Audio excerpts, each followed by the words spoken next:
उस ठंडी आवाज को सुनते ही मास्टर किन की गर्दन मानो पूरी तरह जाम हो गई। उन्होंने बेहद धीरे से अपना सिर घुमाया। उनकी बूढ़ी आंखें अविश्वास से जियांग को घूरने लगी।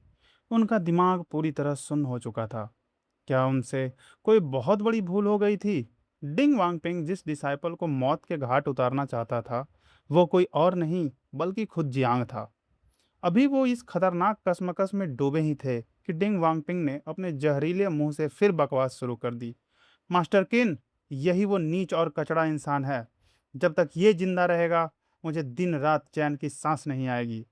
यानी निशाना सच में जियांग ही था। लेकिन मास्टर किन तो यह मानकर चल रहे थे कि डिंग वांगपिंग इस जियांग का कोई जिगरी दोस्त है। इसी रिश्ते के चक्कर में उन्होंने अब तक वांगकिंग का इतना भौकाल बढ़ा रखा था। अब उन्हें समझ नहीं आ रहा था कि ये दोनों एक दूसरे के जानी दुश्मन कैसे बन गए। तभी जियांग के अगले शब्दों ने पूरी सिचुएशन से पर्दा उठा दिया। मास्टर किन, ऐसा लगता है कि आपके सामने आधी अधूरी सच्चाई रखी गई है। यह डिंग वांगपिंग ग्रीन क्लाउड सेक्ट के दिनों से ही मेरी मंगेतर को नीचा दिखाने और परेशान करने की कोशिश कर रहा है। इसने मुझसे कई बार दुश्मनी मोल ली है और यहाँ आते ही ये जहर उगलते हुए मेरी जान लेने पर उतारू हो गया। क्या? मास्टर किन की आंखें फटी की फटी रह गई। ये दोनों दोस्त तो दूर, इनके बीच कभी पटरी बैठी ही नहीं थी। डिंग शियुआन की बातों में आकर उन्होंने कितनी बड़ी सिचुएशन खड़ी कर दी थी। वो अनजाने में जियांग के सबसे बड़े दुश्मन की पीठ थपथपा रहे थे। इस मोमेंट पर उनका मन कर रहा था कि वो खुद को जान से मार दें। दुनिया जियांग की गुड बुक्स में आने के लिए तरसती है और यहाँ उन्होंने खुद अपने पैरों पर कुल्हाड़ी मार ली थी। लेकिन डिंग वांगकिंग का दिमाग अब भी सातवें आसमान पर था। वो जियांग को देखकर घमंड से मुस्कुराया। जियांग, अब डर लग रहा है ना? तुम्हें अंदाजा भी है कि तुमने किस पावरफुल हस्ती से पंगा लिया है? मैं तुम्हें साफ बता दूं, जब तक मास्टर किन का हाथ मेरे सिर पर है, अगर तुम यहाँ से जिंदा बचकर निकल गए तो मैं अपना नाम बदल दूंगा। वार सीधा और करारा था। अभी उसकी पूरी बात भी पूरी नहीं हुई थी कि हवा में एक हाथ घुमा और डिंग वांगपिंग के चेहरे पर एक जबरदस्त थप्पड़ पड़ा। साथ ही उसके कान के पर्दे सुन्न कर देने वाली एक दहाड़ गूंजी। तेरा साथ दूं? तेरी तो। हमेशा शांत रहने वाले मास्टर किन के मुंह से गुस्से में गाली निकल पड़ी। वो उसे बुरी तरह फटकारने लगे। इस एक थप्पड़ ने वहां मौजूद हर एक शख्स के होश उड़ा दिए। डिंग फैमिली के लोग हक्के बक्के रह गए। आखिर एक सेकंड में ये क्या खेला हो गया? मास्टर किन तो वांगपिंग के सपोर्ट में थे। डिंग वांगपिंग खुद सुन पड़ चुका था। अपने जलते हुए गाल को पकड़कर वो मास्टर किन के गुस्से से लाल चेहरे को देख रहा था। उसे लगा मानो वो कोई भयानक ख्वाब देख रहा हो। वह हकलाते हुए बोला, मास्टर किन, आप मुझे क्यों मार रहे हैं? आपको तो उस कमजात जियांग की हड्डी पसली एक करनी चाहिए। इस मोड़ पर भी जियांग को नीचा दिखाने की कोशिश मास्टर किन बर्दाश्त नहीं कर पाए। उनका हाथ एक बार फिर हवा में घूमा और डिंग बांगपिंग के चेहरे पर एक जबरदस्त थप्पड़ पड़ा। नीच इंसान, मैं तुझे ही मार रहा हूं और तू इसी के लायक है। उन्हें यकीन नहीं हो रहा था कि इस सातिर डिसाइपल ने उनका इस्तेमाल करके खुद जियांग को ही ठिकाने लगाने की साजिश रच दी थी। वह जितना इस बारे में सोच रहे थे, उनका खून उतना ही खौल रहा था। गुस्से से पागल होकर उन्होंने अपनी बूढ़ी हड्डियों की परवाह किए बिना डिंग वांगपिंग पर लात घूंसों की बरसात कर दी। वह तब तक उसे पीटते रहे जब तक कि उनके हाथ कांपने नहीं लगे और उनकी सांसें फूल नहीं गई।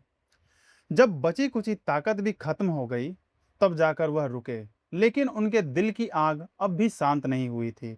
उन्होंने वांगपिंग की नाक के ठीक सामने उंगली उठाई और दहाड़े, मैं ही अंधा था जो मैंने तुम जैसे घटिया इंसान की सिफारिश करके तुम्हें डिंग फैमिली का यंग मास्टर बनवाया। इसके अलावा तुम्हारी औकात ही क्या है? इसके बाद वह गुस्से से तमतमाते हुए डिंग शियुआन की तरफ पलटे और बोले, डिंग फैमिली ने ऐसे नमक हलाल और गद्दार को पाल पोस कर बड़ा किया है और तुम उम्मीद करते हो कि मैं तुम्हारे साथ पार्टनरशिप रखूं? इसी वक्त से मैं डिंग फैमिली के साथ अपने सारे रिश्ते खत्म करता हूं। आज के बाद हमारे बीच कोई लेन देन नहीं होगा। ये बातें साफ तौर पर जियांग को सुनाने के लिए थी, ताकि जियांग को पता चल जाए कि वह डिंग वांगपिंग से अपना हाथ खींच चुके हैं। इतना कहकर उन्होंने गुस्से में अपनी आस्तीन झटकी और वहां से चले गए। इस भयंकर भूल के बाद उनके अंदर जियांग के सामने खड़े रहने की हिम्मत नहीं बची थी। डिंग वांगपिंग काफी देर तक सदमे में वहीं पड़ा रहा। फिर अचानक उसे हकीकत का एहसास हुआ। क्या मास्टर किन ने उसे हमेशा के लिए छोड़ दिया था? इसका मतलब था कि अब उसके सिर से पावर का हाथ पूरी तरह हट चुका था। अंदर से वह बुरी तरह घबरा गया। वह घुटनों के बल रेंगता हुआ भागा और मास्टर किन के पैर पकड़ लिए। मास्टर किन, मुझसे बहुत बड़ी भूल हो गई। प्लीज मुझे इस तरह मत छोड़िए। आप जो कहेंगे मैं वो करूंगा। मैं आपका गुलाम बनकर रहूंगा। बस मुझे अकेला मत छोड़िए। दफा हो जाओ यहां से। जवाब में उसे मास्टर किन की एक बेरहम लात मिली, जिसने उसे हवा में उड़ा दिया। इसके बाद मास्टर किन हवेली की गेट से बाहर निकलकर गायब हो गए। डिंग वांगपिंग के पैरों तले जमीन खिसक चुकी थी। उसका दिमाग पूरी तरह ब्लैक हो गया। उसे समझ ही नहीं आ रहा था कि अभी अभी उसके साथ क्या हो गया। एक पल पहले मास्टर किन उसकी ढाल बने खड़े थे और दूसरे ही पल वह गुस्से में उसे लात मारकर चले गए। ये पासा इतनी तेजी से पलटा कि वो संभाल ही नहीं पाया। तभी एक रूह कपा देने वाली ठंडी आवाज ने उसके होश ठिकाने लगा दिए। जमीन पर घुटने टेके बैठे डिंग तांगशियान के चेहरे पर एक खौफनाक मुस्कान थी। उसने बेहद डरावने लहजे में कहा, यंग मास्टर डिंग, अब मुझे इस तरह घुटनों पर और कितनी देर बिठा के रखोगे? ये वो मोमेंट था जो सबने सोचा था, पर किसी ने एक्सपेक्ट नहीं किया था। डिंग वांगपिंग का दिल एक सेकंड के लिए धड़कना भूल गया। अपनी पिछली बदतमीजियों को याद करके उसका पूरा शरीर कांप उठा। उसने आनन फानन में आगे बढ़कर डिंग तंगशियान को उठाने की कोशिश की। उसके होंठ थरथरा रहे थे। बड़े भाई, डिंग फैमिली के असली यंग मास्टर तो आप ही हैं। मैं तो बस एक नाजायज औलाद हूं। डिंग तांगशियान की आंखों में सिर्फ और सिर्फ मौत का सन्नाटा था। उसने डिंग वांगपिंग के गाल को हल्के से थपथपाया और अपने दांत भींचते हुए फुसफुसाया, नहीं नहीं नहीं, तुम्हारा डिंग फैमिली का यंग मास्टर होना मुझसे 100 गुना नहीं, बल्कि 1000 गुना ज्यादा रुतबे की बात है।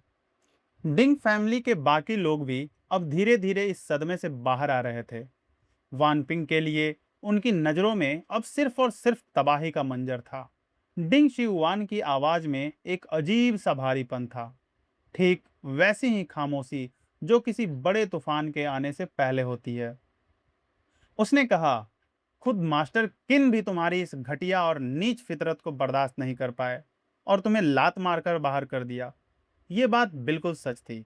हमारे डिंग फैमिली ने तुम जैसे जानवर को पालकर कितनी बड़ी गलती की थी। डिंग वांगपिंग की उन सारी पुरानी बदतमीजियों को याद करके शिवयान की आंखों में कातिलाना गुस्सा चमक उठा। उसने अपनी नजरें उठाई, जियांग और सिलान की तरफ देखा और अपने हाथ जोड़े। आप दोनों प्लीज ग्रीन क्लाउड सेक्ट वापस लौट जाइए और वहां रिपोर्ट कर दीजिए। डिंग वांगपिंग अब आपके साथ नहीं जाएगा। अपने सेक्ट में साफ कह दीजिएगा कि डिंग वांगपिंग अब कभी वहां कदम नहीं रखेगा। इसके बाद वांगपिंग के साथ क्या हश्र होने वाला था, इसका अंदाजा लगाना मुश्किल नहीं था। जियांग ने बस अपना सिर हिलाया और मुड़कर जाने लगा।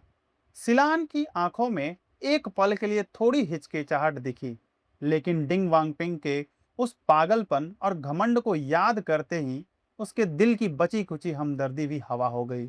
जियांग और उसने कई बार वांगपिंग को सुधरने के मौके दिए थे, लेकिन वो खुद अपनी मौत को दावत देता रहा। अपनी आखिरी घड़ी को करीब आते देख डिंग वांगपिंग खौफ से कांप उठा। वह जियांग और सिलान के पैरों में गिर पड़ा और पागलों की तरह रोने लगा। Junior disciple Jiang, junior disciple Selan, तुम लोग मुझे इस तरह छोड़कर नहीं जा सकते। प्लीज मुझे अपने साथ सेक्ट ले चलो। अगर मैं यहाँ रुका तो ये लोग मुझे मार डालेंगे। मैं मर जाऊंगा। धड़ाम। डिंग शियुआन ने बिना कोई रहम दिखाए अपने पैर से उसके सिर के पिछले हिस्से पर एक जबरदस्त वार किया। वान पिंग का सिर सीधे जमीन से टकराया और वह वहीं बेहोश होकर ढेर हो गया। इसके बाद उसने जियांग की तरफ बिल्कुल सपाट चेहरे से देखा और शांत आवाज में कहा, डिंग, डिंग फैमिली को अब अपने घर का ये मामला खुद निपटाना है। आप दोनों प्लीज आगे बढ़िए। जियांग ने इसके बाद एक शब्द भी नहीं कहा और सिलान के साथ डिंग मेंशन से बाहर निकल गया। उनके निकलते ही हवेली के अंदर से रूह कपा देने वाली चीखें गूंज उठी, जिसने हवा में एक खौफनाक सन्नाटा भर दिया। साफ था कि अब डिंग वांगपिंग के लिए मौत मांगना भी एक सपना बन चुका था। मौत से भी बदतर अंजाम उसका इंतजार कर रहा था। वो दोनों एक फ्लाइंग बिस्ट पर सवार होकर आगे बढ़े। रास्ते में मार्शल पाथ की तीन बड़ी फैमिलीज में से एक लिन फैमिली का इलाका आया। जियांग ने कुछ सोचा, अपनी स्वॉर्ड निकाली और बीस्ट किंग के एसेंस मीट का एक बड़ा टुकड़ा काटकर नीचे फेंक दिया। कुछ ही सेकंड के अंदर लिन फैमिली की हवेली से एक बूढ़ी बेहद खुश आवाज गूंजी। बीस्ट किंग का एसेंस मीट? यह सच में बीस्ट किंग का ही मांस है। अब मुझे फाउंडेशन एस्टेब्लिशमेंट रेलम के 9th लेयर की परफेक्शन हासिल करने से कोई नहीं रोक सकता। उधर मास्टर किन को एक बार फिर मजबूरी में अपनी पूरी फैमिली के साथ नया ठिकाना ढूंढना पड़ रहा था। उनके चेहरे पर मायूसी और गुस्सा साफ दिख रहा था। उनके बगल में चल रहे किन चांग शोन ने लटके हुए मुंह से पूछा, बुजुर्ग, अब हम कहाँ जा रहे हैं? मास्टर किन का मुंह गुस्से से टेढ़ा हो गया। जितना हो सके उतनी दूर। मुझे नहीं लगता कि मेरी किस्मत इतनी खराब होगी कि मैं दोबारा मास्टर जियांग के सामने आ जाऊंगा। कई दिनों के बाद ग्रीन क्लाउड सेक्ट के प्लाजा में जबरदस्त हलचल थी। अलग अलग शहरों में भेजी गई डिसाइपल्स की टीमें बहुत पहले ही लौट चुकी थी। जियांग और सिलान सबसे आखिर में पहुंचने वाले दो लोग थे। जैसे ही जियांग ने प्लाजा में कदम रखा, वहां मौजूद भीड़ में कानाफूसी शुरू हो गई। अरे, क्लाउड सन सिटी से लौटे डिसाइपल्स तो कह रहे थे कि जियांग के पीछे वो खतरनाक बीस्ट किंग पड़ा हुआ था। मुझे तो लगा वो मर चुका होगा। क्या खतरनाक किस्मत है इसकी, जो वहां से जिंदा बचकर लौट आया। भीड़ में खड़ी सु यिनिंग के कान जैसे ही इन बातों पर पड़े, उसने झटके से अपनी खूबसूरत आंखें उठाई और जियांग की तरफ देखा। उसे जिंदा सलामत देखकर उसकी उदास आंखों में एक चमक आ गई। लेकिन जैसे ही उसकी नजर जियांग के सीने में लगकर चल रही सिलान पर पड़ी, उसके तेवर बदल गए। उसने बेहद तीखे और ताने भरे लहजे में कहा, तुमने वहां कितने डेमंस मार गिराए जो तुमने लौटने में इतना लंबा वक्त लग गया? जियांग पूरी तरह स्पीचलेस था। उसे समझ नहीं आया कि उसने अब इस घमंडी लड़की का क्या बिगाड़ दिया था। ग्रीन क्लाउड सेक्ट में आने के बाद भी इसके रईस जादे वाले नखरे कम नहीं हुए थे। उसने बिना कोई खास दिलचस्पी दिखाए कहा, बस ठीक ठाक रहा। जियांग को अंदाजा नहीं था कि बाकी टीमों ने कितने डेमन बिस्ट का शिकार किया था या उनका लेवल क्या था। इसलिए वो पक्के तौर पर नहीं कह सकता था कि उसका परफॉर्मेंस दूसरों के मुकाबले कैसा था। जियांग के इस ढीले रिस्पॉन्स को देखकर सु यूनिंग ने मन ही मन राहत की सांस ली। उसे सच में इस बात का खौफ था कि कहीं जियांग की किस्मत चमक न गई हो और उसने तांग तियान लोंग से ज्यादा शिकार न कर लिया हो। अगर ऐसा होता तो सिलान के सामने उसका भौकाल कम हो जाता। सु यिनिंग के चेहरे पर एक घमंडी मुस्कान तैर गई। सच में? वैसे हमारा परफॉर्मेंस काफी जबरदस्त रहा। हमने लोनली बोट सिटी में 5 डेमन बिस्ट को ढेर किया। उनमें से 4 फाउंडेशन एस्टेब्लिशमेंट रेलम के थे और एक की कल्टीवेशन क्यूआई लेवल पर थी। सेक्ट के रूल्स के हिसाब से हमें इसके बदले पूरे 42 मेरिट पॉइंट्स मिलेंगे।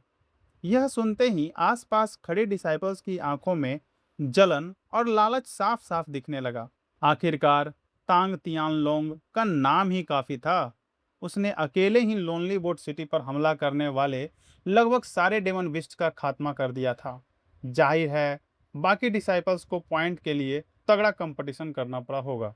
42 मेरिट पॉइंट्स, यह इस पूरे ऑपरेशन का नंबर 1 स्कोर था। नियम के मुताबिक एक मेरिट पॉइंट का मतलब था होली हॉल में कल्टीवेशन करने का 1 घंटा। यानी तांग तियानलेंग अब वहां पूरे 3 से 4 दिनों तक प्रैक्टिस कर सकता था। होली हॉल के खतरनाक रिसोर्सेज की मदद से उनका फाउंडेशन एस्टेब्लिशमेंट का 8th लेयर अब नेक्स्ट लेवल पर पहुंचने वाला था। ये सब सुनकर जियांग के चेहरे के एक्सप्रेशन काफी अजीब हो गए थे। 41 मेरिट पॉइंट्स, और यह नंबर वन है। अगर वो उस बीस्ट किंग को छोड़ भी दे तो उसके अकेले फाउंडेशन एस्टेब्लिशमेंट रेलम के 8 डेमन बीस्ट को मौत के घाट उतार दिया था। उस हिसाब से उसके अकेले के 80 मेरिट पॉइंट्स बनते थे। क्या इन डेमन बीस्ट को मारना सच में इतना मुश्किल काम था? पर जल्द ही जियांग को पूरी सिचुएशन समझ आ गई। क्लाउड सन सिटी पर हमला करने वाले डेमन बीस्ट्स बेहद खतरनाक और ताकतवर थे, जिन्हें मारना बाकी डिसाइपल्स के बस की बात नहीं थी। वो लोग सिर्फ खड़े होकर जियांग और डिंग वांगपिंग की फाइट देख सकते थे, जबकि दूसरे शहरों में डेमंस थोड़े कमजोर थे, जिससे सभी डिसाइपल्स को हाथ साफ करने का मौका मिला और पॉइंट्स सब में बराबर बंट गए। पूरी सेक्ट में सिर्फ जियांग और तांग तियोन लोंग ही ऐसे थे जिनका परफॉर्मेंस सबसे हटकर था। तभी तांग तियान लोंग अपने चेहरे पर एक हल्की मुस्कान लिए उसके करीब आया। यिनिंग, मैंने तुमसे पहले भी कहा था कि तुम्हारी तुलना मुझसे मत किया करो यार। यह सीधे सीधे मेरा अपमान है। सु यिनिंग ने तुरंत अपनी टोन बदली। माफ करना सीनियर ब्रदर तांग। तांग तियोन लोंग ने हवा में हाथ लहराया।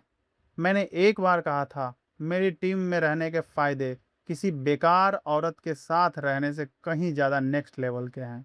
मेरी कही हुई बात पत्थर की लकीर होती है। मैं अपने वादों से कभी पीछे नहीं हटता, और अब ऐसा लग रहा है कि वो बात सच होने जा रही है। ये सुनते ही वहां मौजूद बेहतरीन तेवर वाली कई खूबसूरत फीमेल डिसाइपल्स ने सु यूनिंग की तरफ जलन भरी नजरों से देखा। सु यूनिंग सच में बहुत किस्मत वाली थी, जिसे सीनियर ब्रदर तांग का साथ मिला। इस बार उसे भी होली हॉल में प्रैक्टिस करने का मौका मिलने वाला था, और जब वो वहां से बाहर आएगी तो उसकी कल्टीवेशन का लेवल बहुत आगे निकल चुका होगा। वहां खड़ी कई डिसाइपल्स को चेन सिलान के लिए अफसोस हो रहा था। साफ था कि फिगर, लुक्स और मार्शल टैलेंट के मामले में वो सु इनिंग से रत्ती भर भी कम नहीं थी, लेकिन सिर्फ एक गलत मर्द का हाथ थामने की वजह से दोनों के रुतबे और मिलने वाले फायदों में जमीन आसमान का फर्क आ चुका था। वो जिस रास्ते पर चल रही थी और जिस मर्द को उसने चुना था, वो उसका अपना फैसला था। अब वो इसका इल्जाम किसी और पर नहीं मर सकती थी। लेकिन जियांग के असली कारनामों को जानने वाली चेन सिलान ने अपने अंदर की चिढ़ को दबाकर रखा। वो मन ही मन सोच रही थी, मेरे फैसले पर सवाल उठाने वालों, बहुत जल्द तुम्हारे होश उड़ने वाले हैं।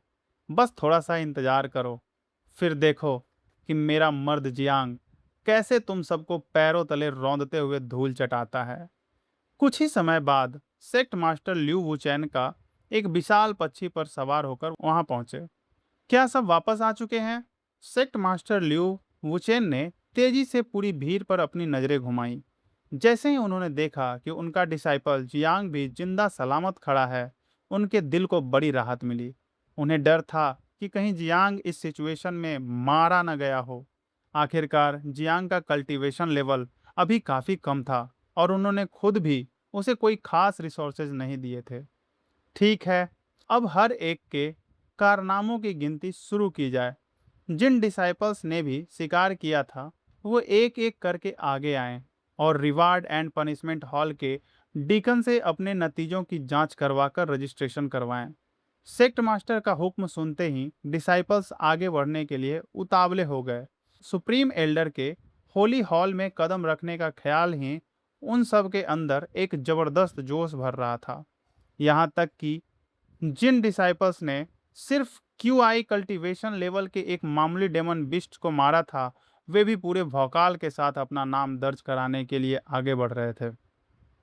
ठीक वैसा ही हुआ जैसा जियांग ने सोचा था। ज्यादातर डिसाइपल्स का स्कोर बिल्कुल एक जैसा था। कुछ गिने चुने महारथियों ने फाउंडेशन एस्टेब्लिशमेंट रेलम के 2 डेमन विस्ट का शिकार किया था, लेकिन बाकी सब ने या तो फाउंडेशन एस्टेब्लिशमेंट रेलम का सिर्फ एक बिस्ट मारा था, या फिर क्यूआई कल्टीवेशन लेवल का कोई मामूली डेमन। जब तांग तियानलोंग की बारी आई तो रिवार्ड एंड पनिशमेंट हॉल के डीकन के चेहरे पर एक जबरदस्त परमिशन और तारीफ के भाव आ गए। साफ था कि 5 खतरनाक बिस्ट्स को ढेर करना वाकई एक खतरनाक अचीवमेंट था।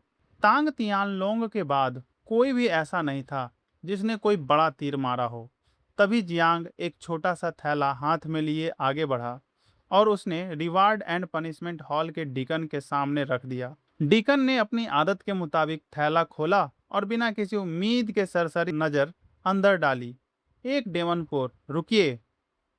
वो जो देखने लगा उसे देखकर उसकी आंखें फटी की फटी रह गई।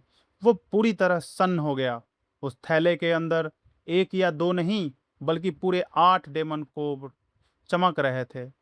हर एक कोर का साइज किसी अंडे जितना बड़ा था और वो सभी के सभी फाउंडेशन एस्टेब्लिशमेंट रेलम के खतरनाक डेमन बिस्ट से। यह कैसे मुमकिन था? उसने कांपते हाथों से उन्हें बाहर निकाला और एक एक करके जांचने लगा। यह बात 100 आने सच थी कि वो असली डेमन कोर्स थे और उन पर अभी भी डेमंस का ताजा खून लगा हुआ था। इन्हें किसी बाजार से खरीदा नहीं जा सकता था। वो पूरी तरह अवाक होकर जियांग को घूरने लगा। डीकन्स के इस अजीब बर्ताव ने वहां खड़े सभी डिसाइपल्स के अंदर खलबली मचा दी। सुयिनिंग ने अपनी भौहें सिकोड़ी। इस रिवार्ड एंड पनिशमेंट हॉल के डीकन को क्या हुआ? यह इस तरह अजीब चेहरे क्यों बना रहा है? तांग तियानलोंग ने अपनी पीठ पीछे हाथ बांधकर एक घमंडी हंसी हंसते हुए कहा, शायद वो इस बात से सदमे में है कि जियांग जैसा कचड़ा भी कोई शिकार करके ला सकता है। सु यूनिंग को बात समझ आई और उसने मजे लेते हुए अपना सिर हिलाया। उसकी ताकत को देखते हुए उसका जिंदा बचकर आना ही किसी चमत्कार से कम नहीं है। मुझे उम्मीद नहीं थी कि उसकी किस्मत इतनी जबरदस्त होगी कि वो शिकार भी कर लेगा। अगर मैं डीकन की जगह होती तो शायद मुझे इससे भी बड़ा झटका लगता। कुछ ही दूरी पर खड़े सेक्ट मास्टर ल्यू वुचैन ने भी डीकन के इस ढीले रवैये को ताड़ लिया था। उन्होंने थोड़े सख्त लहजे में डांटते हुए कहा, वहां क्या सोच रहे हो? बिना देर किए जल्दी से नाम दर्ज करो और फाइनल रैंकिंग सामने लाओ। उनके चेहरे पर थोड़ी नाखुशी साफ दिख रही थी। डीकन तुरंत होश में आया। अब और देर करने की उसकी हिम्मत नहीं थी। उसने बिना एक सेकंड गवाए जियांग का स्कोर रजिस्टर किया। इसके बाद उसने अपनी कलम उठाई, पहले नंबर से तांग तियानलोंग का नाम काटा और उसकी जगह सबसे ऊपर जियांग का नाम लिख दिया। उसने तुरंत वो लिस्ट तैयार की और सेक्ट मास्टर ल्यू वुचेन के हाथों में सौंप दी। सेक्ट मास्टर ने लिस्ट को बिना गहराई से देखे सीधे खड़े होकर प्लाजा में मौजूद पूरे 100 डिसाइपल्स की तरफ अपनी भारी नजरें घुमाईं। तुम सबका सही सलामत वापस लौट आना सेक्ट मास्टर होने के नाते मेरे लिए सबसे बड़ी खुशखबरी की बात है। और अब मैं तुम सबके कारनामों का ऐलान करने जा रहा हूँ। जिन लोगों ने क्यूआई कल्टीवेशन लेवल के डेमन विस्ट्स को मारा है, उनके नाम इस प्रकार हैं। जिन डिसाइपल्स ने फाउंडेशन एस्टेब्लिशमेंट रेलम के डेमन्स का शिकार किया है, उनके नाम ये रहे। और अब समय है इस पूरे ऑपरेशन के टॉप 10 डिसाइपल्स के नामों का ऐलान करने का। यह सुनते ही पूरे प्लाजा में सन्नाटा चिढ़ता हुआ एक जबरदस्त तनाव और रोमांच फैल गया। टॉप 10 के बाहर की रैंकिंग्स तो लगभग एक जैसी ही थी। असली मुकाबला और बड़ा अंतर तो टॉप 10 के अंदर शुरू हुआ था। 10th नंबर पर था हुआंग, जिसने फाउंडेशन एस्टेब्लिशमेंट रिलम का एक और क्यू आई कल्टीवेशन लेवल का एक डेमन बिस्ट मारा था। 9th नंबर पर झेंग था, जिसके नाम फाउंडेशन एस्टेब्लिशमेंट का एक और क्यू आई कल्टीवेशन के दो डेमन्स थे। 8 नंबर पे था लियू, जिसके फाउंडेशन एस्टेब्लिशमेंट का एक और क्यू आई कल्टीवेशन के 3 डेमन बेस्ट का शिकार किया था। और 3rd नंबर पर केयर फ्री पीक का डिसाइपल युवान था, जिसने फाउंडेशन एस्टेब्लिशमेंट रिलम के दो और क्यूआई कल्टीवेशन लेवल के 3 डेमन बिस्ट को ढेर किया था। केयर फ्री पीक ने इस बार वाकई बहुत जबरदस्त परफॉर्मेंस दिया था। सेक्ट मास्टर ल्यू वुचैन ने सरेआम इस बात की तारीफ की, पर साथ ही वो मन ही मन सोचने लगे कि अगर उनकी खुद की पीक से जियांग के अलावा किसी और का नाम आता तो शायद वो रैंकिंग में इतने नीचे नहीं दिखाई देते। अब प्लाजा में मौजूद हर एक डिसाइपल बिल्कुल सीधा होकर बैठ गया।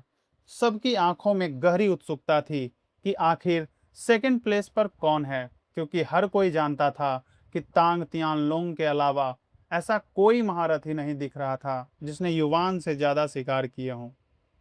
यानी उस गुमनाम शिकारी ने अपने कारनामों को सबसे छुपा कर रखा था। और किसी को कानो कान भनक तक नहीं होने दी थी। शू यूनिंग भी बेहद हैरान दिख रही थी। सीनियर ब्रदर तांग, आखिर ये सेकंड प्लेस पर कौन हो सकता है? तांग तियान लोंग ने घमंड से अपने दोनों हाथ पीछे बांधे और ताना मारते हुए कहा, इस बार के डिसाइपल्स में जिसने फाउंडेशन एस्टेब्लिशमेंट रेलम के 2 बिस्ट से ज्यादा का शिकार किया हो, वो सिर्फ मैड ब्लैक पिग के सीनियर ब्रदर मो हो सकते हैं। उनकी कल्टीवेशन फाउंडेशन एस्टेब्लिशमेंट के 7th लेयर पर है, जो लगभग मेरे ही बराबर है। सु यूनिंग के चेहरे पर तारीफ के भाव आ गए। सीनियर ब्रदर मो वाकई बहुत खतरनाक है। तांग तियानलोंग कुटिलता से मुस्कुराया, वो खतरनाक तो है, लेकिन जब तक मैं हूं वो सिर्फ सेकंड नंबर पर ही आ सकते हैं। हा हा हा। ये वो मोमेंट था जो सबने सोचा था, पर किसी ने एक्सपेक्ट नहीं किया था। जैसे ही सेक्ट मास्टर लिu वुचेन ने सेकंड प्लेस पर आने वाले नाम पर नजर डाली, वो पूरी तरह चौंक गए। उनके माथे पर बल पड़ गए। वो कुछ सेकंड के लिए हिचकिचाए और फिर ऐलान किया, सेकंड प्लेस तांग तियान लोंग। क्या? यह सुनते ही पूरी भीड़ में खलबली मच गई। हर कोई सन्न था। डिसाइपल्स एक दूसरे का मुंह देखने लगे और सबके चेहरों पर गहरा झटका साफ दिख रहा था। नंबर 2 पर तांग तियानलोंग? क्या रैंकिंग तय करने में कोई बहुत बड़ी भूल हुई थी? फाउंडेशन एस्टेब्लिशमेंट रिलम के 4 और क्यूआई कल्टीवेशन लेवल का एक डेमन बिस्ट, यह तो बिना किसी शक के नंबर 1 स्कोर था। फिर उसे दूसरे पायदान पर कैसे धकेल दिया गया? तांग तियानलोंग के चेहरे पर जमी वो घमंडी मुस्कान वहीं के वहीं फ्रीज हो गई। इस अनपेक्षित रैंकिंग ने उसके दिमाग के परखच्चे उड़ा दिए थे। वो बुरी तरह बौखला गया कि आखिर उसे सेकंड प्लेस पर कैसे रखा जा सकता है। क्या कोई ऐसा भी था जिसने उसे पछाड़ दिया हो? यह नामुमकिन था। सु इनिंग भी हक्की बक्की रह गई। ये क्या सिचुएशन है? सीनियर ब्रदर तांग सेकंड नंबर पर कैसे आ सकते हैं? पक्का इसमें कोई गड़बड़ हुई है। सिर्फ डिसाइपल्स ही नहीं, बल्कि वहां मौजूद एल्डर्स के चेहरों पर भी अविश्वास साफ झलक रहा था। उनकी नज़रों में तांग तियानलोंग का परफॉर्मेंस उम्मीदों से कहीं ज़्यादा खतरनाक था। लेकिन ऐसे नेक्स्ट लेवल स्कोर के बाद भी उसे सिर्फ सेकंड रैंक मिली थी। तांग तियानलोंग के मास्टर यानी ग्रेट एल्डर फेंग गुचेन से रहा नहीं गया और उन्होंने उसी वक्त खड़े होकर सवाल दाग दिया, रिवार्ड एंड पनिशमेंट हॉल के डिकन, तुम्हारी इतनी हिम्मत कैसे हुई कि तुमने मेरे डिसाइपल के नतीजों में हेर फेर कर दी? इस पूरे मिशन पर जाने वाले डिसाइपल्स में मेरे डिसाइपल की कल्टीवेशन सबसे ऊंची है। भला उससे ज्यादा शिकार कौन कर सकता है? क्या तुम्हारी बूढ़ी आंखें धुंधला गई हैं जो तुम रैंकिंग में इतनी बड़ी गलती कर दी? ग्रेट एल्डर का यह गुस्सा देखकर डीकन बुरी तरह कांप उठा।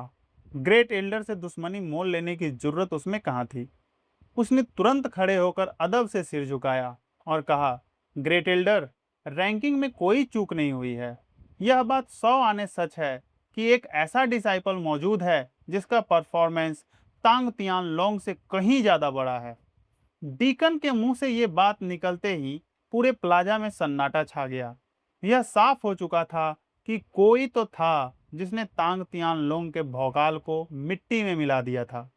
लेकिन यह कैसे मुमकिन था? 4 फाउंडेशन एस्टेब्लिशमेंट और एक क्यूआई कल्टीवेशन के डेमंस को पार करना मामूली बात नहीं थी। ऐसा तभी हो सकता था जब किसी टीम में कोई ऐसा योद्धा हो जिसकी ताकत दूसरों को पैरों तले रौंद दे और वो अकेला ही सब पर भारी पड़ जाए। पर आसपास देखने पर किसी भी दूसरी टीम में ऐसा कोई सुरमा नजर नहीं आ रहा था। तांग तियानलोंग इस जबरदस्त झटके को बर्दाश्त नहीं कर पा रहा था।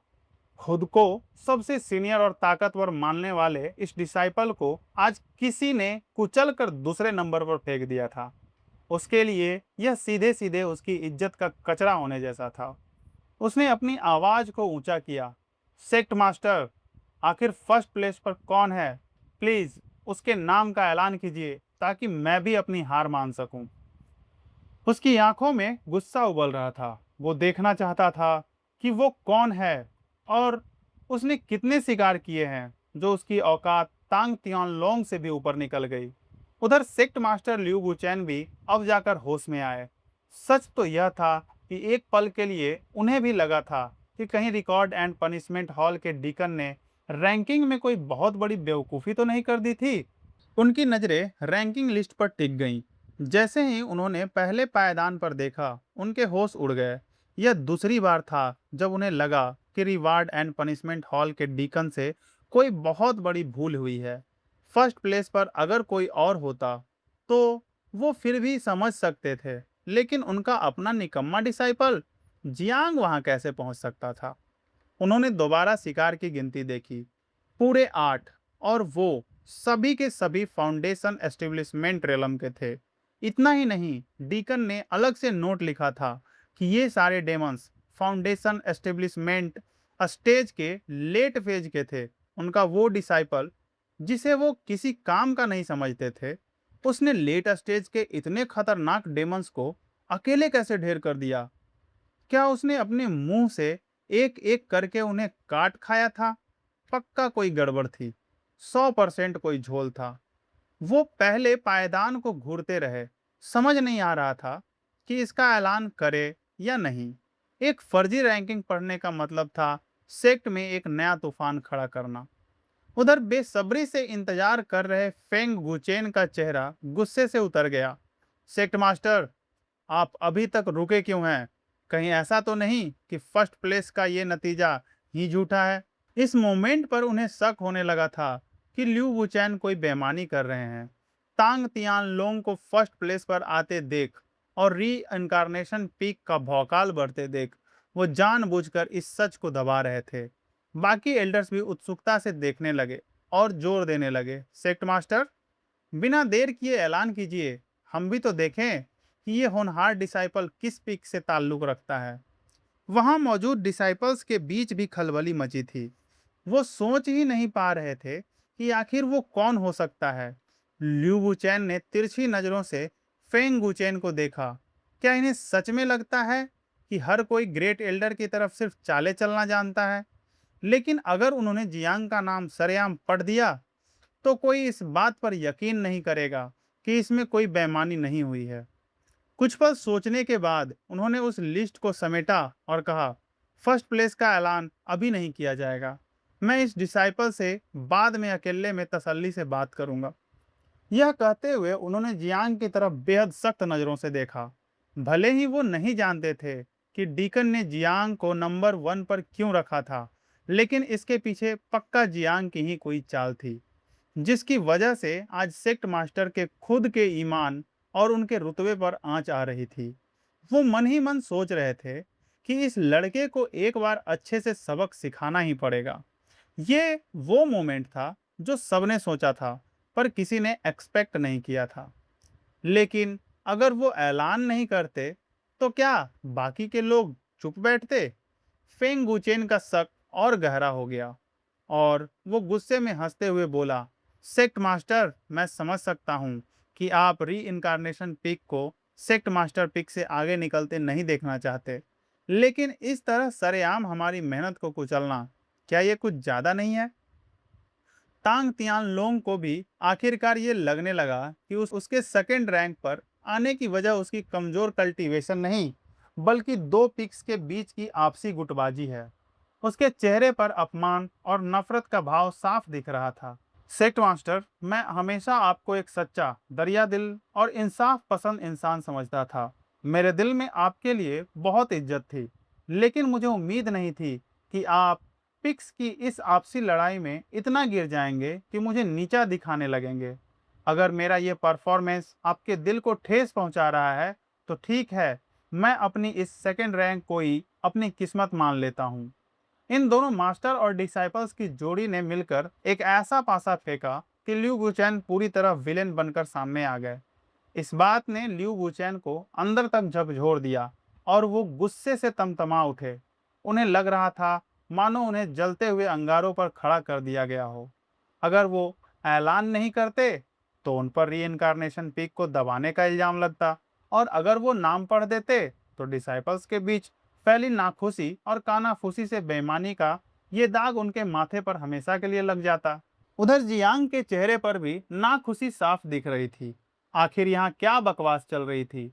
जब वो फर्स्ट प्लेस पर आया था तो उसका ऐलान क्यों नहीं किया जा रहा था?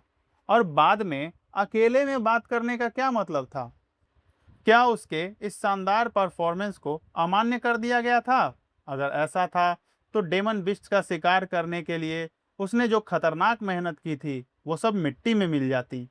उसने आगे बढ़कर सिर झुकाया और कहा, मास्टर, प्लीज इस नतीजे का ऐलान कर दीजिए ताकि इन फालतू की अफवाहों पर हमेशा के लिए ताला लग सके। जियांग के मुंह से भी ये जिद सुनकर लिu वुचेन का पारा 7वें आसमान पर पहुंच गया।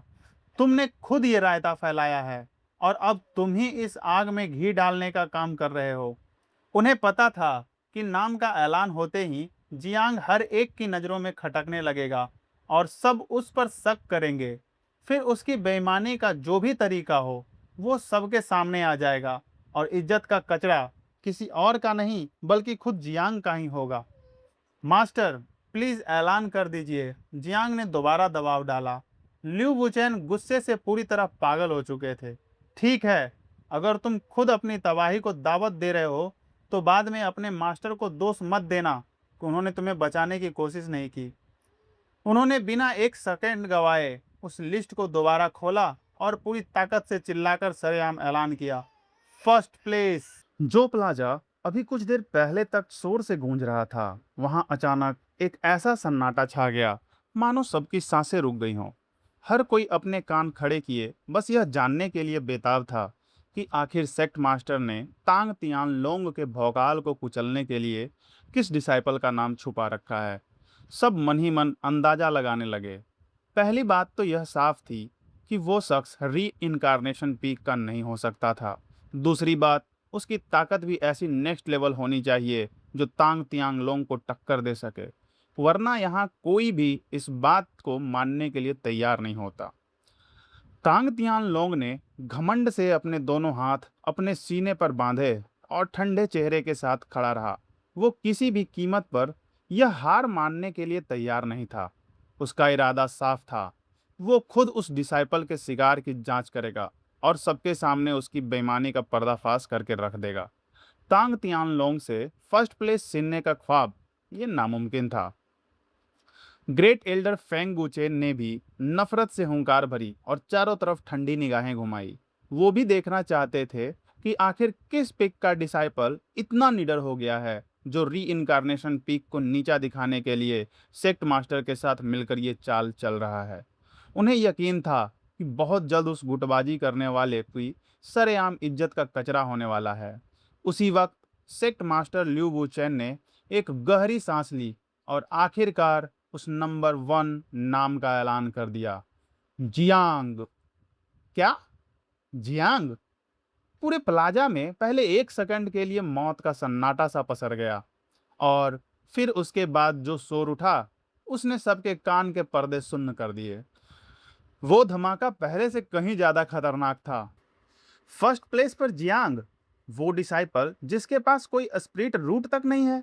उसने फाउंडेशन एस्टेब्लिशमेंट रेलम के 8 डेमन बिस्ट्स को ढेर कर दिया।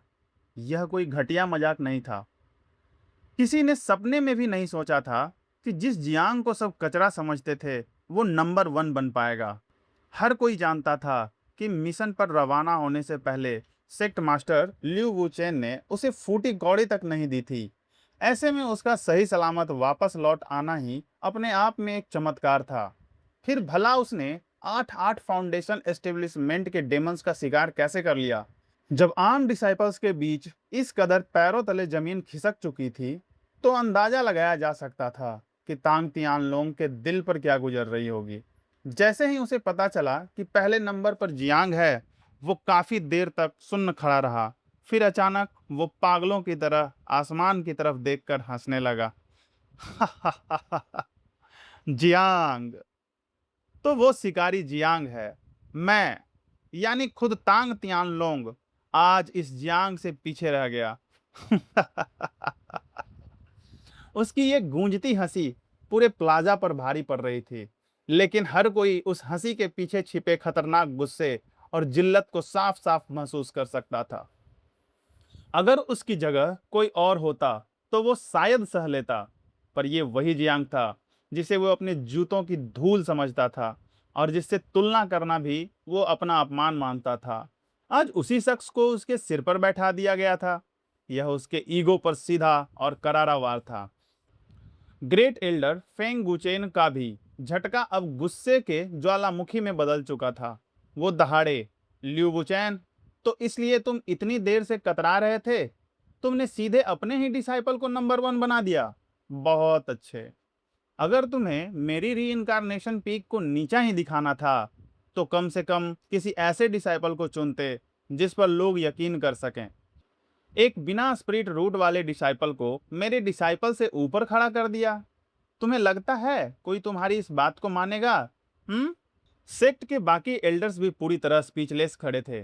तभी एल्डर होंग याओ ने धीरे से बुदबुदाते हुए कहा, सेक्ट मास्टर ल्यू कुछ ज्यादा ही बड़ा ख्वाब नहीं देख रहे हैं क्या? जियांग दवाइयां बनाने में भले ही जीनियस हो, लेकिन उसकी मार्शल आर्ट्स की मामूली ताकत के दम पर वो शिकार में नंबर वन आ जाए, यह बात गले नहीं उतरती। क्या वो ऐसा करके खुद जियांग को मुसीबत में नहीं डाल रहे हैं? हर तरफ से उठते इन तीखे सवालों के बीच सेक्ट मास्टर ल्यू वुचैन का सिर फटा जा रहा था। उनका पारा पूरी तरह बढ़ गया और वो चिल्लाए, यह फर्स्ट प्लेस मैंने नहीं तय किया है, यह शिकार इसने खुद किया है। यानी इसके पीछे सेक्ट मास्टर ल्यू वुचैन का कोई हाथ नहीं था। यह सुनते ही पूरी भीड़ की निगाहें जियांग पर आकर टिक गई। सबकी आंखों में हैरानी और हिकारत थी। कितनी जबरदस्त हिम्मत थी इसकी! नंबर वन बनने के लिए इसने सरेआम बेईमानी की हद पार कर दी। पर कोई चोरी भी करे तो कम से कम अपनी औकात देखकर तो करे। तांग तियान लोंग जैसी हस्ती को पीछे छोड़ते हुए क्या इस बेवकूफ को जरा भी अंदाजा नहीं था कि कोई इस पर यकीन नहीं करेगा? वहां खड़ी कुछ घमंडी फीमेल डिसाइपल्स खूबसूरत चेन सिलान को देखकर ताने मारने लगी। एक ऐसे धोखेबाज और निकम्मे से शादी करके ये क्या सोच रही है? इस खूबसूरत चेहरे का तो इसने कबाड़ा ही कर दिया। शक्ल इतनी प्यारी है और पसंद इतनी घटिया। चेन सिलान ने गुस्से और शर्म के मारे अपने होठ भींच लिए। वो बार बार समझाने की कोशिश कर रही थी, लेकिन आसपास से उठती नफरत की उन आवाजों ने उसकी आवाज को पूरी तरह दबा दिया। जिल्लत के मारे उसका चेहरा नीला पड़ रहा था। जियांग के माथे पर बल पड़ गए। कोई उसे बुरा भला कहे वो सह सकता था, लेकिन चेन सिलान को इस सब में घसीटना उसके बर्दाश्त से बाहर था। ये वो मोमेंट था जो सबने सोचा था, पर किसी ने एक्सेप्ट नहीं किया था। जियांग ने बिजली की फुर्ती से अपना हाथ बढ़ाया और चेन सिलान की कमर को पकड़कर उसे पूरी ताकत से अपने सीने से सटा लिया।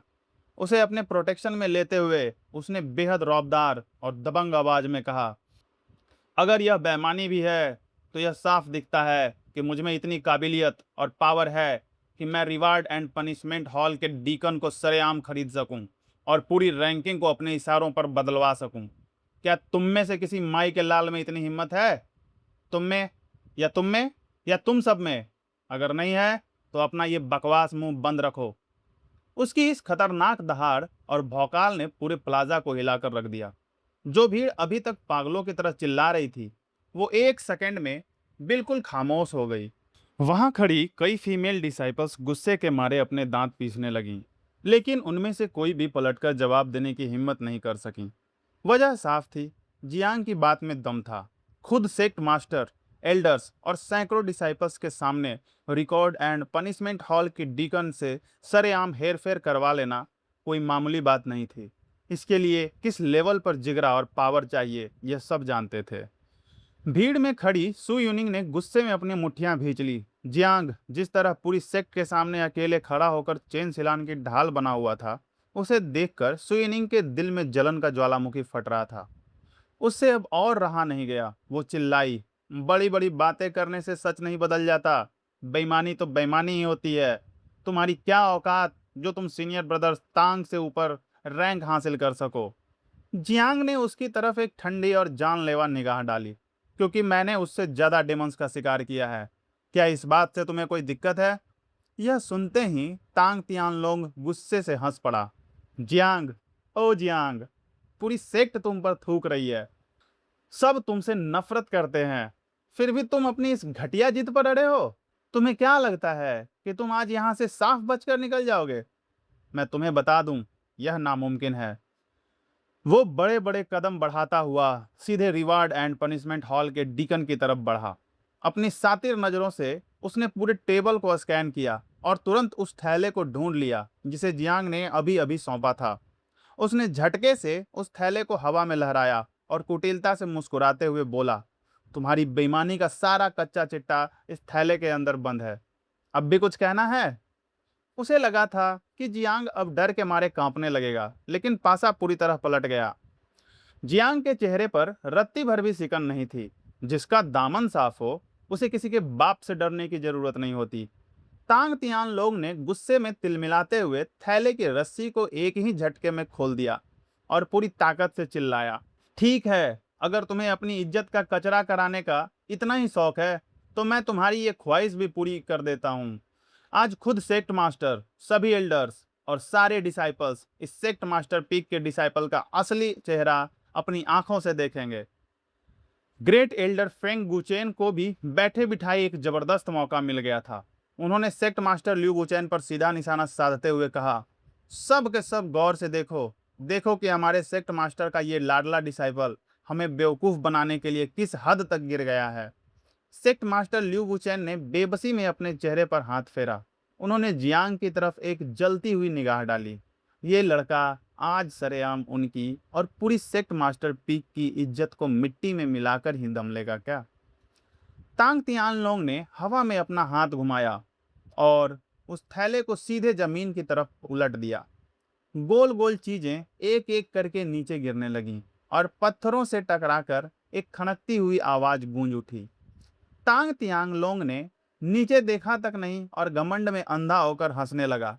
देख रहे हो तुम सब, यह है हमारी सेक्ट मास्टर पीक के महान योद्धा का असली कारनामा। मामूली पत्थरों को डेमन कोर बताकर पेश कर रहा है। कोई इस हद तक भी गिर सकता है क्या? हाँ। बताओ, कोई इस हद तक भी गिर सकता है क्या? पर धीरे धीरे उसकी वो घमंडी हंसी उसके हलक में ही फंस कर रह गई। जैसे ही थैले के अंदर का सामान पूरी तरह जमीन पर बिखरा, वहां मौजूद हर एक शख्स के चेहरे के एक्सप्रेशंस पूरी तरह फ्रीज हो गए। सेक्ट मास्टर ल्यू वुचैन की आंखें फटी की फटी रह गई। सु यिनिंग का मुंह खुला का खुला रह गया। डिसाइपल्स के चेहरे पर हवाइयां उड़ने लगी। जो घमंडी फीमेल डिसाइपल्स अभी तक ताने मार रही थी, उन्होंने डर के मारे अपने मुंह पर हाथ रख दिए। यहां तक कि तांग तियान लोंग के खुद के मास्टर यानी ग्रेट एल्डर फेंग गुचेन का शरीर काठ का हो गया और वो फटी आंखों से जमीन पर बिखरी उन चीजों को घूरने लगे। तांग तियानलोंग बुरी तरह बौखला गया। वो बुदबुदाया, क्या हुआ तुम सबको? उसने सबकी नजरों का पीछा किया और खुद जमीन की तरफ देखा। उसे लगा था कि वहां सिर्फ मामूली पत्थर पड़े होंगे, लेकिन वहां का नजारा कुछ और ही था। पूरा जमीन अंडे के आकार के चमकदार और रंग बिखरे दानों से भरी पड़ी थी। उन दानों से इतनी खतरनाक और भारी डेमन पावर रिलीज हो रही थी कि पूरा माहौल गर्म हो चुका था। अगर वो ताजा डेमन कोर्स नहीं थे तो फिर क्या थे? डेमन कोर्स, वो भी असली? तांग तियानलोंग का दिमाग पूरी तरह सुन्न हो गया। जियांग जो थैला लेकर आया था उसमें असली डेमन कोर्स थे, और वो भी एक या दो नहीं बल्कि पूरे 8। इसका मतलब साफ था कि रिकॉर्ड एंड पनिशमेंट हॉल के डीकन ने कोई हेरफेर नहीं की थी। जियांग ने कोई बेईमानी नहीं की थी। वो बिना किसी शक के इस पूरे मिशन का नंबर 1 शिकारी था। पूरे प्लाजा में एक ऐसा सन्नाटा पसर गया मानो सबकी बोलती बंद हो गई हो। जो लोग अभी तक जियांग पर उंगलियां उठा रहे थे, उन्हें ऐसा लगा मानो किसी ने उनके चेहरों पर एक के बाद एक कई करारे थप्पड़ जड़ दिए हों। रिवार्ड एंड पनिशमेंट हॉल के डीकन को आखिरकार मुंह खोलने का मौका मिला। उसने बेहद कड़वाहट के साथ कहा, अगर कोई मुझे 100 बार मरने की धमकी भी देता, तब भी मैं सेक्ट मास्टर और एल्डर्स की आंखों में धूल झोंकने की बेवकूफ़ी कभी नहीं करता। इस डिसाइपल के पास ऐसा क्या था जो मैं अपनी जान दांव पर लगाकर इसके लिए झूठ बोलता? अब जाकर सबको अपनी गलती का एहसास हुआ। सबके चेहरे शर्म से लाल हो रहे थे। जो ग्रेट एल्डर फेंग गुचेन अभी तक सबसे ज्यादा चिल्ला रहे थे, वो तुरंत भीगी बिल्ली बन गए और उनके मुंह से एक शब्द भी नहीं निकला। और इस पूरे तमाशे का मास्टरमाइंड यानी खुद तांग तियानलोंग शर्म के मारे पानी पानी हो रहा था। उसका झूठ उसी पर भारी पड़ चुका था। जियांग ने उसे पूरी तरह कुचल कर रख दिया था। अपनी पिछली सारी बड़ी बड़ी बातों को याद करके उसका मन कर रहा था कि जमीन फटे और वो उसमें समा जाए। आज सरेआम उसका भौकाल मिट्टी में मिल चुका था, लेकिन उसका ईगो अब भी जियांग के सामने घुटने टेकने को तैयार नहीं था। उसने अपनी आखिरी नापाक कोशिश करते हुए कहा, किसे पता कि ये डेमन कोर्स कहाँ से आए हैं। हो सकता है तुमने इन्हें बाजार से खरीदा हो। ये उन डेमंस के हो ही नहीं जिनका शिकार करने हम गए थे। उसकी ये बचकानी बात सुनकर वहां खड़े कुछ और शर्मिंदा डिसाइपल्स भी खुद को तसल्ली देने के लिए उसकी हाँ में हाँ मिलाने लगे। डिंग फैमिली और तांग तियानलोंग के घमंड का यह खेल तो यहीं खत्म हो गया, लेकिन जियांग की असली पावर का धमाका अभी बाकी है। तो क्या तांग तियानलोंग अपनी इस हार का बदला लेने के लिए कोई नया जाल बुनेगा? जानने के लिए बने रहिए हमारे साथ। अगला पार्ट देखने के लिए वीडियो को लाइक और चैनल को सब्सक्राइब करना मत भूलना दोस्त। बिल्कुल सही, यह सिर्फ यह दिखाता है कि जियांग के बेईमानी करने के तरीके ज़्यादा शातिर हैं। ऐसा नहीं है कि उसने धोखा नहीं दिया, बस हम इसे साबित नहीं कर पा रहे हैं। भीड़ से उठती इन बातों को सुनकर जियांग बस मुस्कुरा दिया। आखिरी दम तक अपनी अकड़ में रहने वाले इन लोगों के लिए किस्मत से उसके पास एक बैकअप प्लान तैयार था। वह सीधे बड़े कदम बढ़ाता हुआ रिवार्ड एंड पनिशमेंट हॉल के डीकन के पास गया और उसके सामने एक और भारी भरकम डेमन को रख दिया, जिसका साइज किसी इंसानी मुट्ठी के जितना बड़ा था। उसने बुलंद आवाज में कहा, डीकन, प्लीज सबको बताइए कि यह क्या चीज है। डीकन के हाथ वहीं थम गए। वह उस असाधारण रूप से बड़े डेमन कोर को फटी आंखों से देखता रह गया। एक पल के लिए तो उसकी समझ में ही नहीं आया कि यह बला क्या है, पर जब उसने झुककर उसे करीब से देखा तो खौफ के मारे उसकी आंखें उबल पड़ी। वह कांपती आवाज में चिल्लाया, यह तो एक डेमन बिस्ट का कोर है, साक्षात बिस्ट किंग का डेमन कोर। हे भगवान, क्या तुमने 100 बिस्ट माउंटेन के उस खंखार बिस्ट किंग को मौत के घाट उतार दिया? उस विशाल प्लाजा में अचानक एक ऐसा हाहाकार मचा कि हर तरफ चीख पुकार गूंज उठी। गनीमत थी कि पूरा नज़ारा खुले आसमान के नीचे हो रहा था, वरना डिसाइपल्स का यह जबरदस्त जोश और शोर हवेली की छत को ही उड़ा देता। क्या बिस्ट किंग कोर फॉर्मेशन रेलम पर नहीं था? उसने कोर फॉर्मेशन रेलम के एक महादानव को अकेले ढेर कर दिया। हमारे पूरे ग्रीन क्लाउड सेक्ट के इलाके में 100 बिस्ट माउंटेन के अंदर सिर्फ एक ही बिस्ट किंग था। इसका साफ मतलब है कि जियांग ने वाकई उन डेमंस का शिकार खुद किया है। उसने कोई बेईमानी नहीं की, वो सारे शिकार इसी के हैं। अब उन शक करने वाले सभी डिसाइपल्स के मुंह पर ताला लग चुका था। बाकी मामूली डेमन कोर्स तो फिर भी बाजार से खरीदे जा सकते थे, पर भला कोई बिस्ट किंग का डेमन कोर कहां से खरीद कर ला सकता था? तांग तियानलोंग के चेहरे का रंग पूरी तरह उड़ चुका था। वो आया तो था जियांग की फर्स्ट रैंक पर कालिख पोतने और उसका भौकाल खत्म करने, पर किसे पता था कि वो उल्टा अपने ही हाथों से जियांग की इस जीत पर बिना किसी मुकाबले के मुहर लगा देगा। अपने सबसे लाडले डिसाइपल की इस कदर सरेआम फजीहत होते देख ग्रेट एल्डर फेंग गुचेन से रहा नहीं गया। उन्होंने गुस्से से लाल होकर कहा, सेक्ट मास्टर, जब आप पहले से ही जानते थे कि जियांग ही फर्स्ट प्लेस पर है, तो आपने इस बात को छुपाकर क्यों रखा? अगर आपने ऐसा न किया होता तो तांग तियानलोंग उस पर इस तरह शक करने की बेवकूफ़ी कभी नहीं करता और आज उसे इस तरह जलील नहीं होना पड़ता। सेक्ट मास्टर लिu वुचेन का मुंह गुस्से और अचरज से टेढ़ा हो गया। तुम मुझसे पूछ रहे हो? तो फिर मैं किससे पूछूं? सच तो यह था कि वो खुद इस सिचुएशन में सबसे ज्यादा हैरान थे। जिस डिसाइपल को वो फूटी आंख नहीं सुहाते थे, उसने इतना खतरनाक और नामुमकिन कारनामा कर दिखाया था। अब वो अपनी व्यथा किसे सुनाते? लेकिन पूरी सेक्ट के सामने वो खुद को बेवकूफ साबित नहीं होने दे सकते थे। उन्होंने अपना गला साफ किया और रौब के साथ कहा, अरे भाई, वो तो मैंने इसलिए किया ताकि तुम्हारे डिसाइपल तांग तियानलोंग का हौसला न टूटे। पर किसे पता था कि तुम्हारा ये होनहार डिसाइपल खुद ही खोद खोद कर अपनी कब्र खोदने पर अड़ जाएगा। अब जब उसकी इज्जत का कचरा हो ही चुका है, तो इसका इल्जाम तुम इस सेक्ट मास्टर पर नहीं मढ़ सकते। ग्रेट एल्डर फेंग गुचेन ने नफरत से अपने दांत पीसे।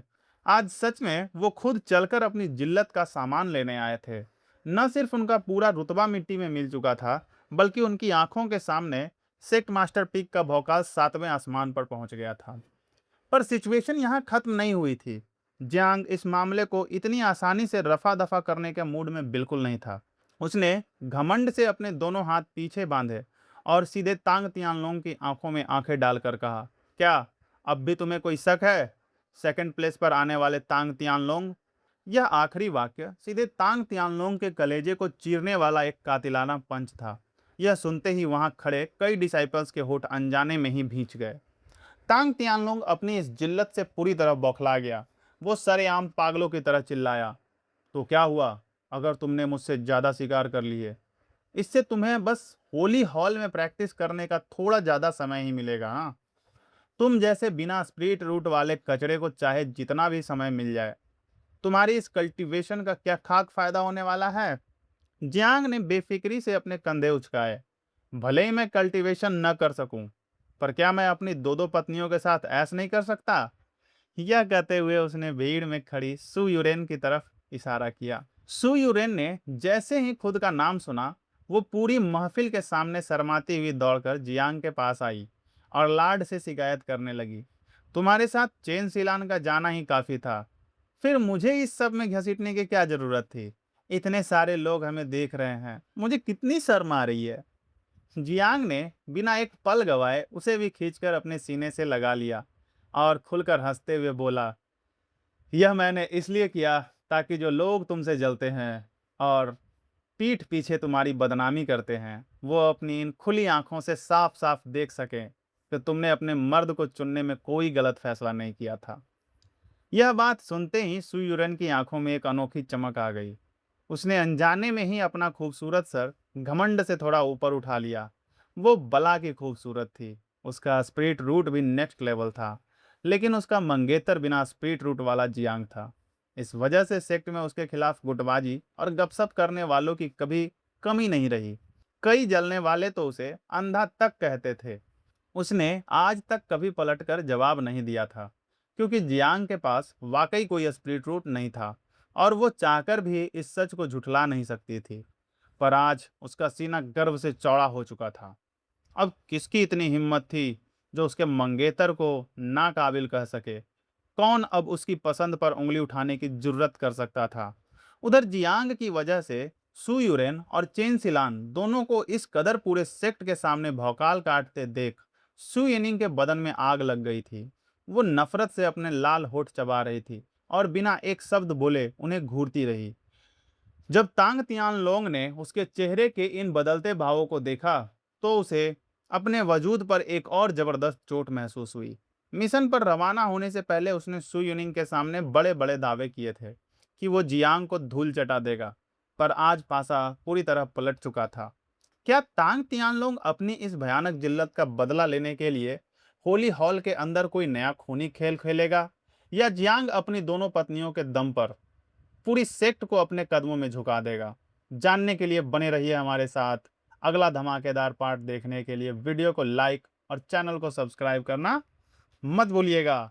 तो चलिए दोस्तों, मिलते हैं कल।